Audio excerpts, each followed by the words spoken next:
बड़ी चीज देख लिए प्रकाश भैया, ये भैया जमशेद जी, लेकिन ऐसा कच्चा का माल कबो हम ना देखले।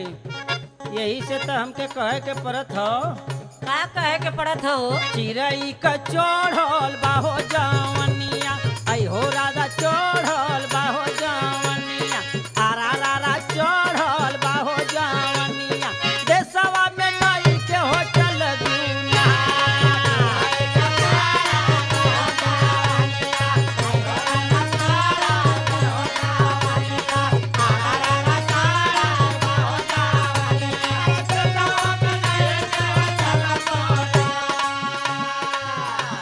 अरे सुना हो, दूसरे के जवानी देख के तोहर इतना करेजा फटत बा।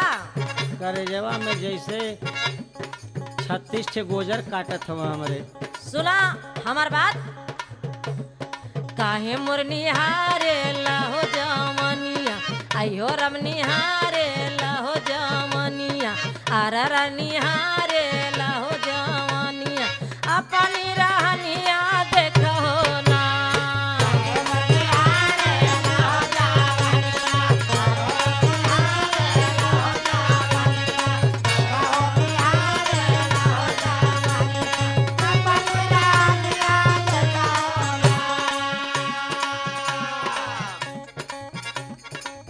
जैसे गोड़ उठाए के धरत हियो, का भइल हो? दहिना धरत हो तो दहिने ओरी झुकत हियो, हाँ हाँ, बाया धरत हो तो बाएं ओरी झुकत हियो। अच्छा सुना बोला।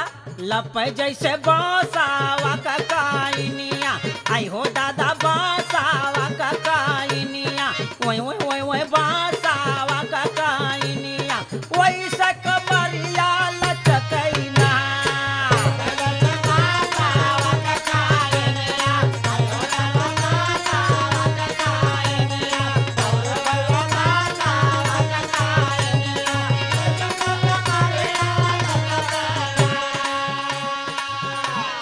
सुना, दूसरे के देख के बड़ा लोग कहलिन, लेकिन हमार बात सुना।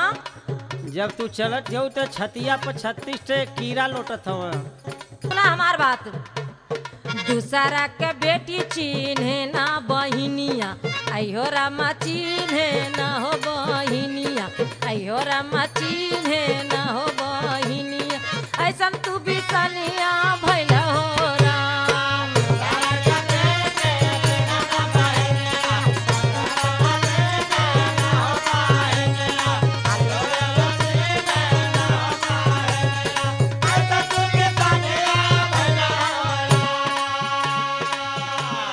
बतावा हम भी सनिया आइला, तो और का हुआ तू?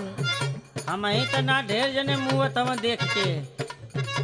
अरे चाहे रह लइका चाहे हो पुरनिया, चाहे रह लइका चाहे हो पुरनिया, आई हो दादा